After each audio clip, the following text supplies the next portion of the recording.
Bismillahirrahmanirrahim. Assalamualaikum warahmatullahi wabarakatuh. Waalaikumsalam warahmatullahi wabarakatuh. Sebelum kita awali pembelajaran kali ini, alangkah lebih baiknya kita berdoa terlebih dahulu. Silakan kepada ketua kelas bisa memimpin doa. Berdoa mulai. Berdoa selesai. Amin amin ya robbal Amin. Bismillah, alhamdulillah, sholatu wassalamu ala rasulillah, amma ba'du. Baik anak-anak, kali ini kita bertemu lagi setelah 1 minggu tidak bertemu. Pada kali ini kita bertemu lagi dalam mata pembelajaran atau mapel Pendidikan Agama Islam dan Budi Pekerti. Sebelum saya mulai, saya akan terlebih dahulu absensi kehadiran dari kalian. Siapa yang hadir, siapa yang tidak. Nanti angkat tangan bila hadir ya. Yang pertama, Mas Afrido Mabrur. Dir. Mas Rifki Alberi. Dir, Pak. Mas Mirsa. Dir. Mas Joko Effendi. Dir, Pak. Alhamdulillah hadir semua ini ya. Dir. Amin. Kemarin Mas Joko yang sempat berhalangan tidak hadir, sekarang juga hadir. Mas Joko bagaimana, sehat? Alhamdulillah. Baik, di sini hadir semua. Kita diberikan kesempatan. Oke, sebelum masuk ke materi pembelajaran kali ini, saya akan mengetes kalian mengenai daya ingat dari pembelajaran minggu lalu. Bagaimana? Di sini ada daya ingat. Minggu lalu kita membahas apa? Malaikat. Malaikat. Pintar sekali, beri tepuk tangan untuk Mas Rido. Mas Rido daya ingatnya sangat baik sekali. Malaikat yang wajib kita imani ada berapa, Mas Mirsa?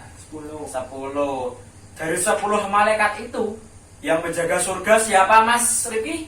Itu, Pak. Oke. Mas Joko kemarin tidak berangkat ya. Coba di rumah itu belajar atau tidak? Saya akan tanya. Malaikat yang menyampaikan wahyu kepada Nabi siapa? Jibril, Pak. Oke, ternyata Mas Joko juga belajar. Tepuk tangan untuk kita semua.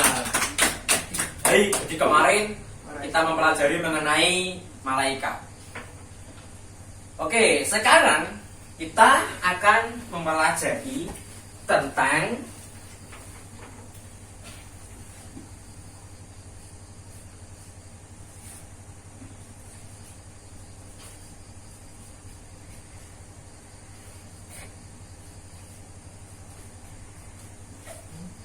hormat dan patuh kepada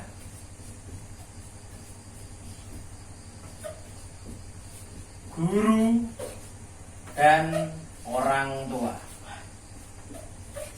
Oke. Jadi pembelajaran kita kali ini yaitu mengenai pendidikan akhlak, yaitu hormat dan patuh kepada guru dan orang Tua. Kenapa kok kita harus mempelajari ini? Tujuannya itu apa?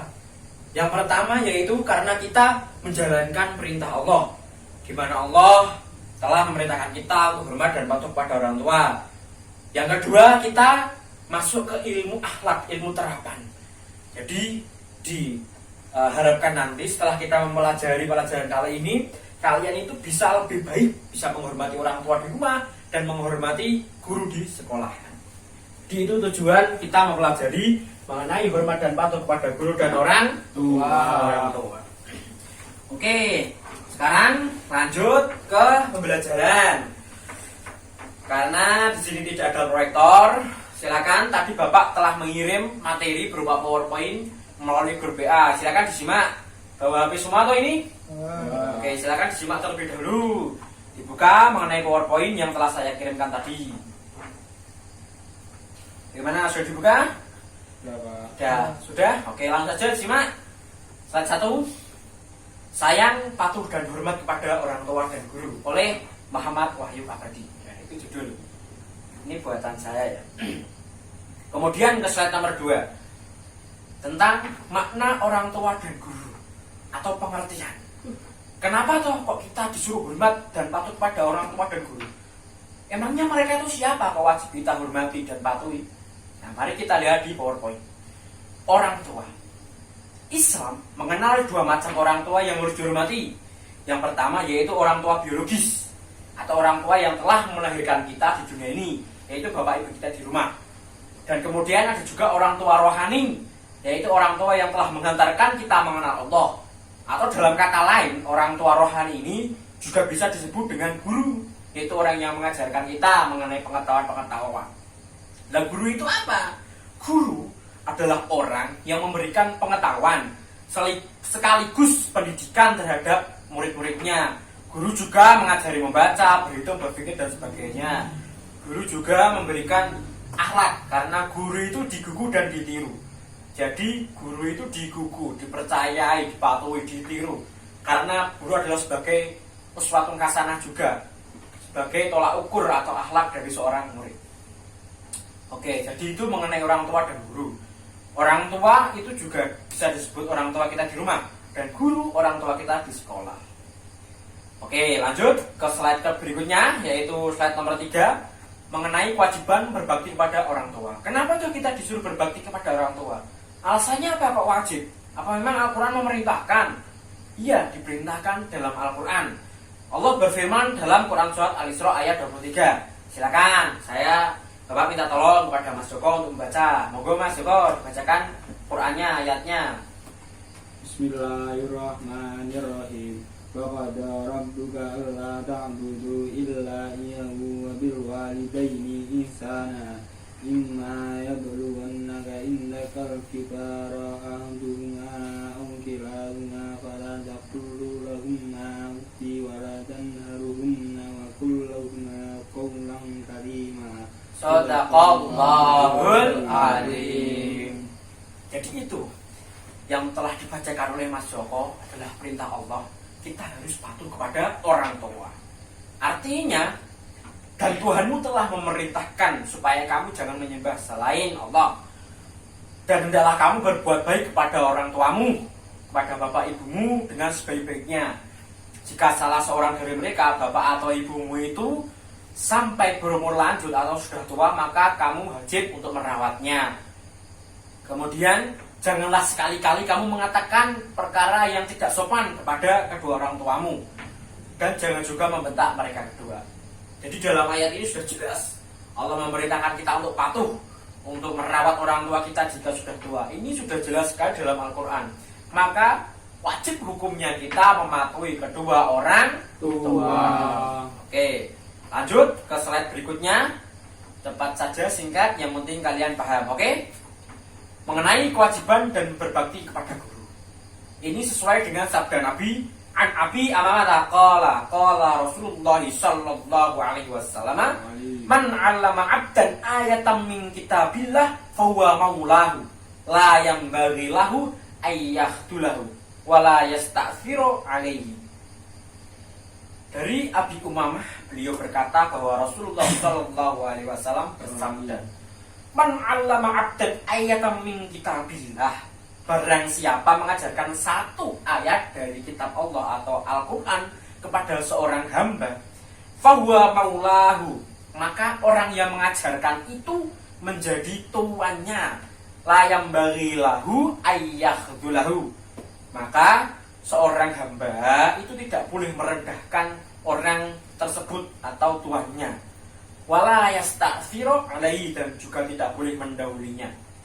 Dalam hadis ini secara tidak langsung menggambarkan bahwasanya orang yang mengajarkan satu ayat dari Al-Quran itu bisa menjadi tuan dari seorang hamba. Hamba itu adalah budak. Jadi apabila ada orang siapapun itu telah mengajarkan kita sesuatu yang berharga atau ilmu yang baik, itu bisa kita sebut sebagai guru. Dan kita wajib menghormatinya, kita wajib mematuhi atau hormatlah, intinya kita segan dengan dia. Oke, lanjut ke slide berikutnya tentang adab anak kepada orang tua atau contoh-contoh perilaku.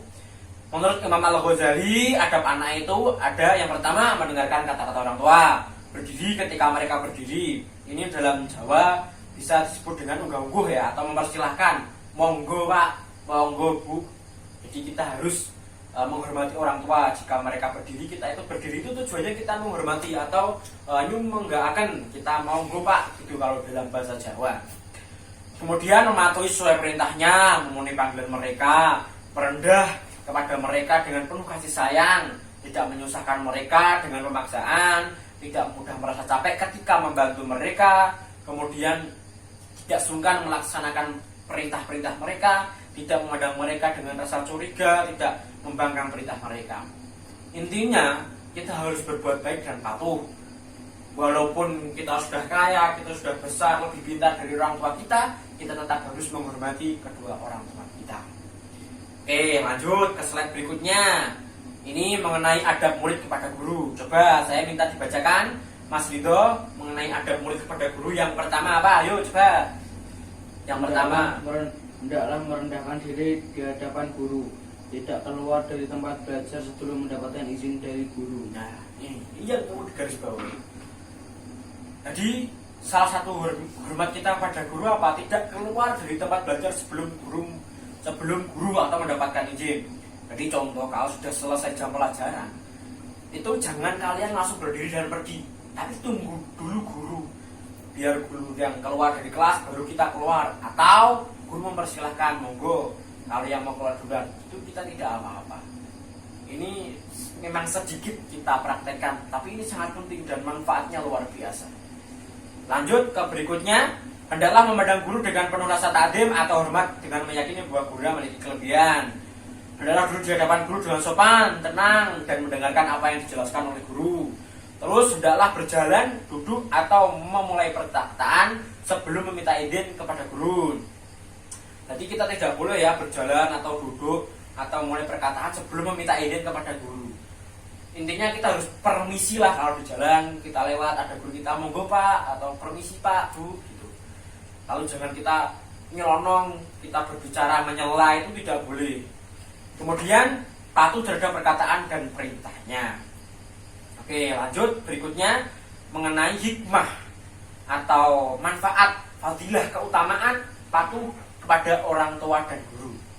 Oke, yang pertama mengenai kita hikmah patuh kepada orang tua. Coba dibacakan Mas Joko. Hikmah kita taat kepada orang tua apa? Yang pertama, menghapus dosa besar, dipanjangkan usia dan dilimpahkan rezekinya, akan mendapatkan bakti yang sama dari anak keturunannya, mendapat ridha Allah Subhanahu wa taala. Itu adalah salah satu hikmah-hikmah yang diberikan oleh Allah atau pahala yang diberikan Allah kepada kita apabila kita patuh kepada orang tua.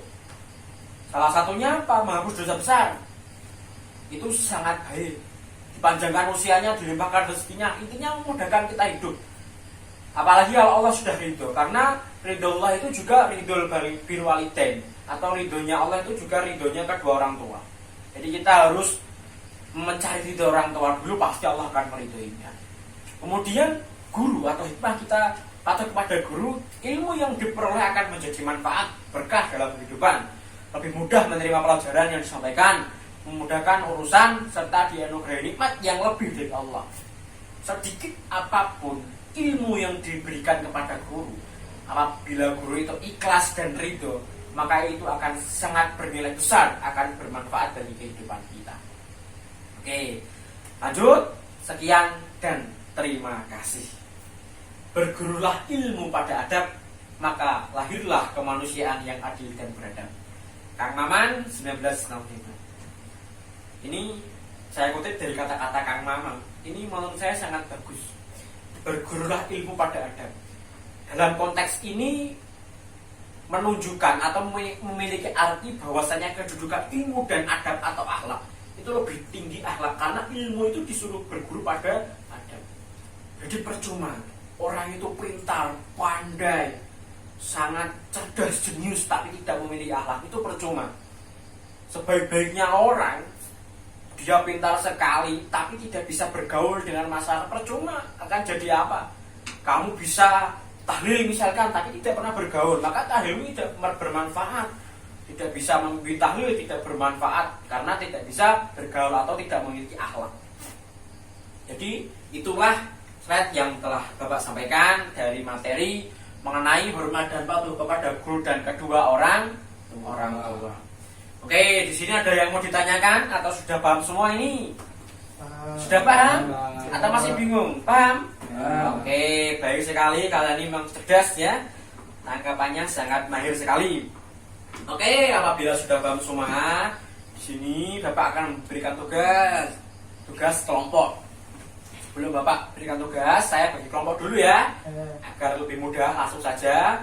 Ini kan 4 orang, berarti 2-2. Mas Riki dan Mas Rigo kelompok A, Mas Mirsa dan Mas Joko kelompok B. Oke. Tugasnya apa? Simak. Tadi Bapak telah menyampaikan di PowerPoint bahwasanya ada 1 ayat dan 1 hadis. Tugasnya apa? Untuk kelompok A mencari tafsir, kandungan, penjelasan menurut pendapat ulama atau dari apapun. Sumbernya bebas, boleh dari buku, boleh dari jurnal, internet, monggo. Dari Quran surat Al-Isra ayat 23, itu untuk kelompok A. Dari kelompok B untuk mencari kandungan hadis atau penjelasan hadis, asbabul wurud, silakan dicari. Bebas, sumbernya dari buku boleh, dari Google boleh. Bagaimana? Sudah paham toh? Paham? Perintahnya paham? Oke, jika sudah paham maka langsung dikerjakan. Monggo, silakan diskusi.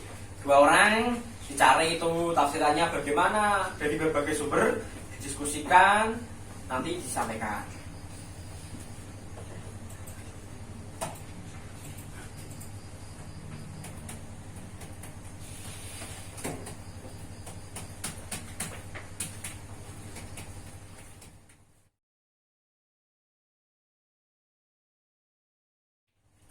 Gimana, sudah apa belum? Belum, Pak. Belum, masih bingung toh? Apa susah? Ya Pak. Bah, saya lihat dulu. Lomba bagaimana? Didapatkan surat Al-Isra. Oh ya, coba ini kan dari sumber buku. Tidak harus dari buku, boleh di internet. Memiliki teknologi itu harus dimanfaatkan gitu loh. Coba dicari Mas Yudo. Tadi tafsiran apa Quran surat Al-Isra ayat 23. Ketik, cari coba. Tuh, muncul loh banyak toh itu. Nah, dicari coba. Oh, itu ada banyak sekali toh. Nah, dicari salah satunya yang paling relevan itu apa menurut kamu. Nanti sampaikan, didiskusikan dengan Mas Riki, Mas itu. Begitu juga sebaliknya, nanti diskusikan kalau sudah cocok paling baik menurut kalian itu paling benar lah, nanti ditulis disampaikan. Oke? Kelompok B bagaimana? Sudah? Belum juga? Belum. Boleh mencari internet Mas Joko atau dari jurnal boleh. Oh lihat itu dicari terjemahnya kan juga ada toh. Boleh diketik. Sekarang itu zaman modern Google, asalkan kalau mencari dari sumber Google sumbernya yang jelas. Jadi siapa yang mengetik misal dikutip dari kitab ini, ya itu kan boleh. Cari aja yang nanti paling relevan menurut kamu, nah itu disampaikan. Oke? Iya Pak. Ini Pak, ini Pak, Pak. Oh iya, coba didiskusikan dulu dengan Mas Mirsa. Iya Pak. Semangat.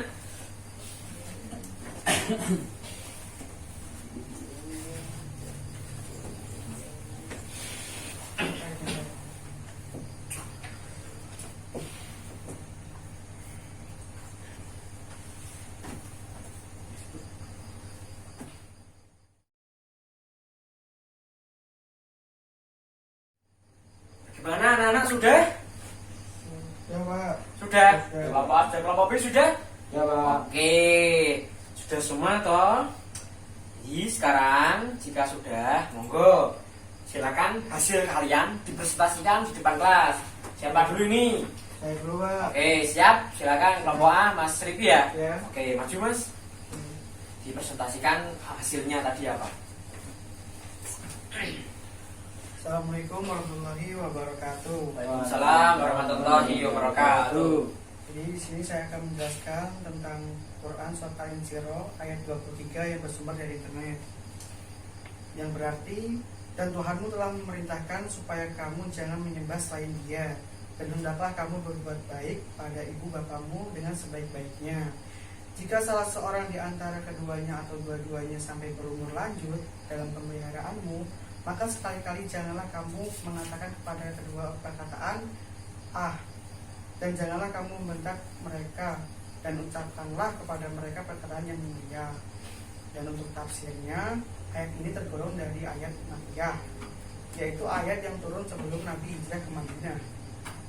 Dalam tafsir Al-Wajiz disebutkan ketika dijelaskan tafsir ayat di atas bahwa dilarang bagi seorang anak untuk berkata kasar kepada kedua orang tua, walaupun sekedar mengucapkan kata ufin yang itu maksudnya menunjukkan pada sikap kemalasan atau keberatan hati.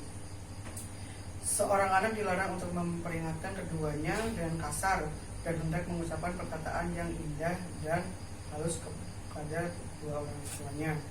Sementara itu, dalam tafsir Al-Muyassar disebutkan bahwa seorang anak dilarang untuk berbicara kepada mereka dengan ucapan yang buruk. Bahkan jangan pula berkata sekadar kata "ah", sekalipun ia merupakan tingkatan lebih rendah dari ucapan buruk. Selain itu janganlah muncul dari seorang anak tindakan buruk kepada mereka berdua. Akan tetapi bersikap lembut kepada mereka berdua, dan katakanlah kepada mereka berdua selalu perkataan lembut dan tulus. Sudah, Pak. Oke, baik sekali. Berikan tepuk tangan untuk Mas Wibi. Oke, baik sekali dari penjelasan mengenai tafsir atau kandungan dari Quran Surat Al-Isra ayat 23. Bagaimana nih dari kawan-kawan yang lain? Sudah paham atau masih ada tanggapan, ada pertanyaan? Silakan. Ya Pak, Oke, dari kelompok B, Mas Mirsa apa Mas? Silakan sampaikan Mas. dalam ayat yang telah dijelaskan kelompok A, kita tidak boleh berkata "ah" atau berkata tidak sopan kepada orang tua. Namun jika kita melakukan hal itu dengan bercanda, bagaimana? Oke, itu dari tanggapan kelompok B. Sudah paham pertanyaannya Mas? Sudah, Pak. Oke, silakan tanggapi, mau tanggapi langsung? Oke, Siap, langsung. silakan. Oke. Jadi jawabannya boleh kita bercanda kepada orang tua, tetapi kita tidak boleh berlebihan, dan tentunya kita melihat situasi dan kondisi. Misalkan saat orang tua kita menasihati kita dengan serius, kita harus menghormatinya. Namun di saat acara kumpul-kumpul kita boleh bercanda. Oke, sekian, Pak. Oke, sudah. Sudah, Pak. Dari kelompok B, Mas Mirsa paham? Oke, bagus sekali. Silakan Mas Riki berdua. Berikan tepuk tangan dulu dong. Oke, bagus sekali itu dari presentasi kelompok A, kemudian pertanyaannya juga bagus dari kelompok B. Lanjut ke berikutnya yaitu presentasi dari kelompok B. Silakan, monggo yang mewakili maju ke depan. Siapa Mas Joko? Oke, silakan Mas, maju ke depan Mas.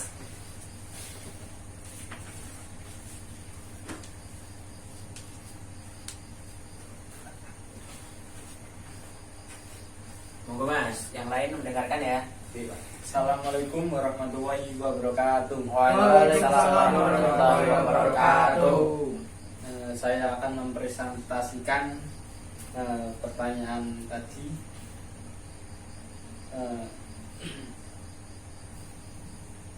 Nabi bersabda, "An Abi Umamah qala Rasulullah sallallahu alaihi wasallam, man alama abdan ayatan min kitabillah bahwa maulahu la yang bagi lahu an yahdulahu wala yang tasyir alaihi."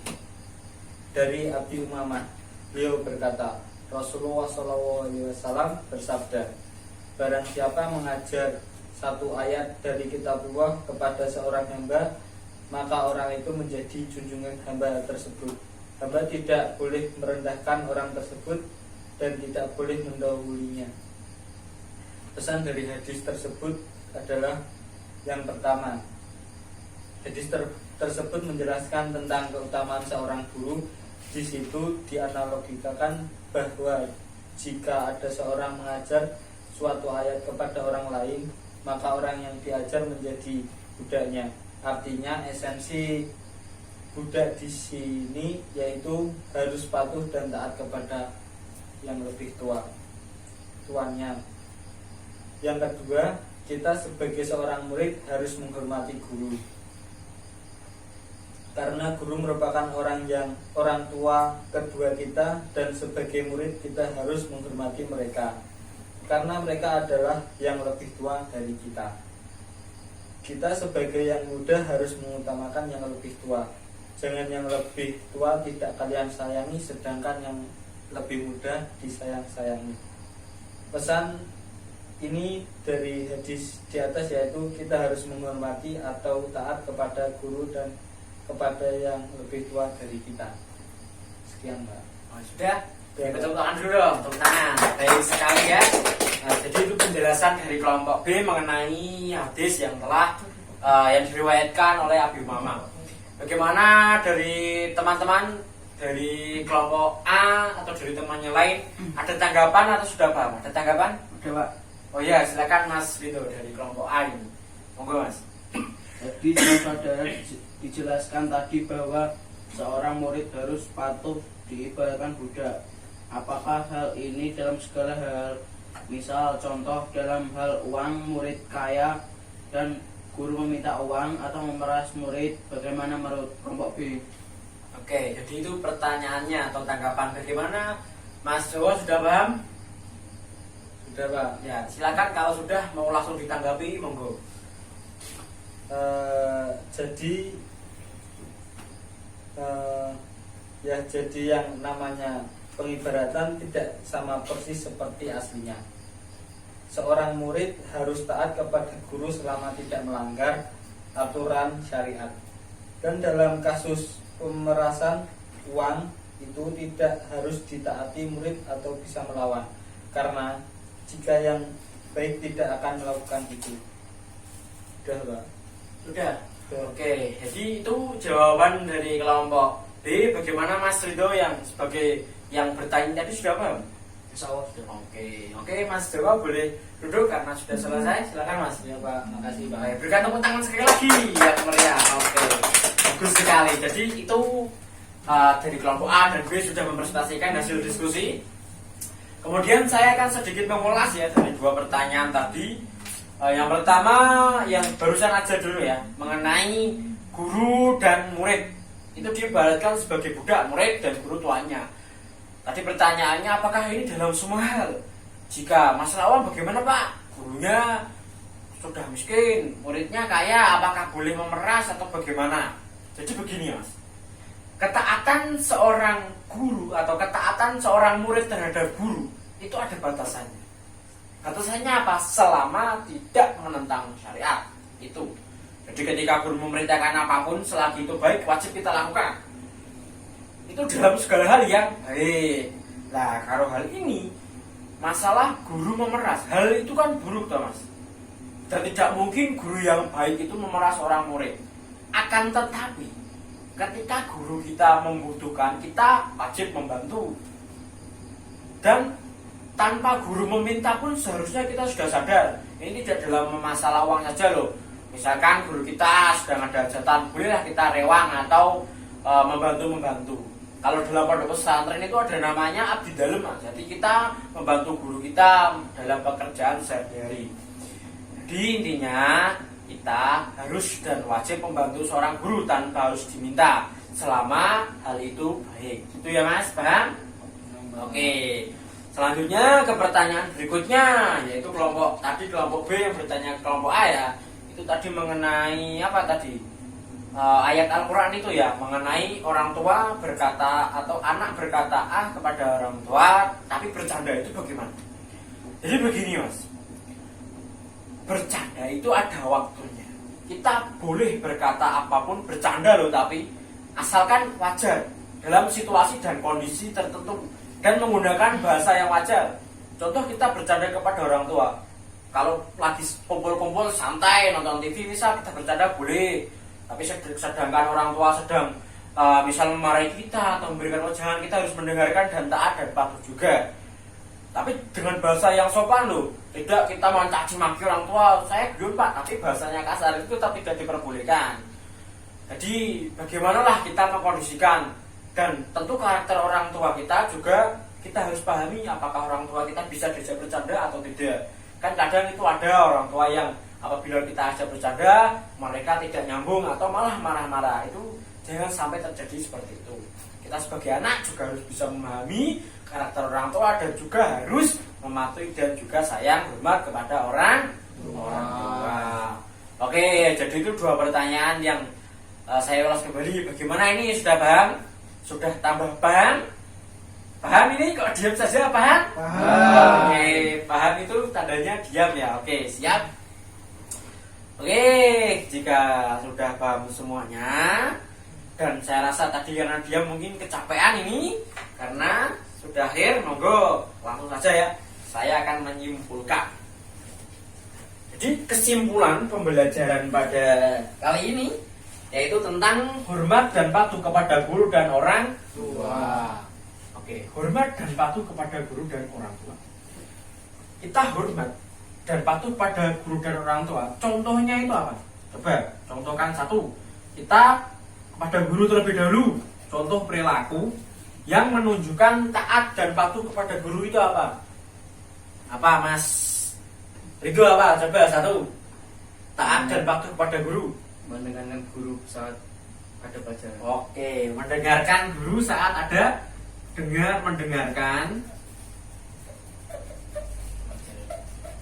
mendengarkan pelajaran gitu ya. Oke, mendengarkan pelajaran. Kemudian pada orang tua. Oke, coba sebutkan satu perilaku yang patuh taat kepada orang tua apa? Satu saja yang telah tadi saya sampaikan apa? Ayo. Menghapus dosa besar. Menghapus dosa besar. Menghapus dosa besar, Mas. Itu hikmahnya, Mas. Hikmah patuh taat kepada orang tua, menghapus dosa.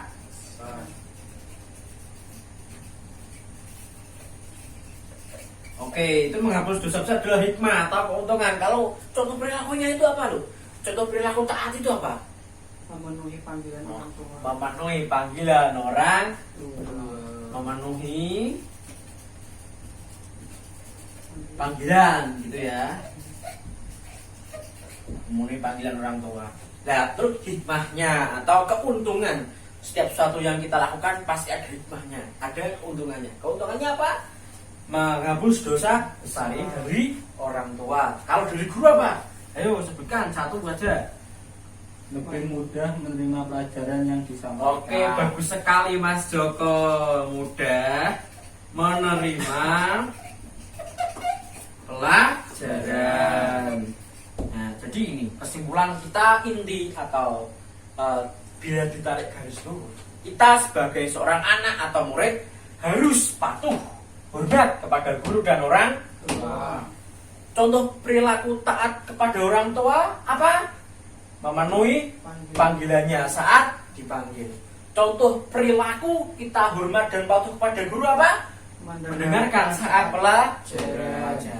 Nah, sesuatu yang kita lakukan pasti ada hikmahnya. Hikmah kita hormat dan patuh kepada guru itu apa? Mudah dalam menerima pelajaran. Kalau hikmah patuh dan taat kepada orang tua itu menghapus dosa besar. Itu yang jangan sampai ketukar ya Mas Firsa. Jadi contoh perilakunya memenuhi panggilannya, taat, membantu orang tua. Hikmahnya menghapus dosa besar. Tadi juga saya sampaikan termasuk memanjakan usia, menambah rezeki. Jika menghormati guru ada manfaatnya, ilmu kita tambah manfaat dan lain-lain. Bagaimana? Sampai di sini sudah paham semuanya? Oke, bagus sekali. Jadi intinya inilah semua kesimpulan dari pembelajaran kita pada kali ini. Oke, jika semua sudah paham, tidak ada yang ditanyakan lagi toh? Tidak ada. Oke, Bapak akan memberikan tugas berupa PR. Saya kirim lewat WA ya, soal-soal itu nanti dikerjakan, dikumpulkan besok pagi. Siap? Siap. Oke, besok pagi dikumpulkan. Saya kirim lewat WhatsApp. Kerjakan loh, jangan lupa. Oke, ya sudah. Karena kalian saya rasa sudah capek semua ini. Saya lihat wajah-wajahnya sudah kecapean dan waktu juga sudah menunjukkan untuk berakhir. Maka mari kita tutup pembelajaran kali ini dengan berdoa. Monggo Mas Rido sebagai ketua kelas bisa memimpin doa. Silakan Mas. Berdoa dimulai. Doa selesai. Amin amin ya robbal Alamin. Baik anak-anak, semoga pembelajaran yang telah kita pelajari kali ini bisa bermanfaat, bisa menambah ilmu kita. Amin. Amin. Subhanaka la ilma lana illa ma 'allamtana innaka antal alimul hakim. Akhirul kalam, kurang lebihnya mohon maaf. Assalamualaikum warahmatullahi wabarakatuh. Waalaikumsalam warahmatullahi wabarakatuh.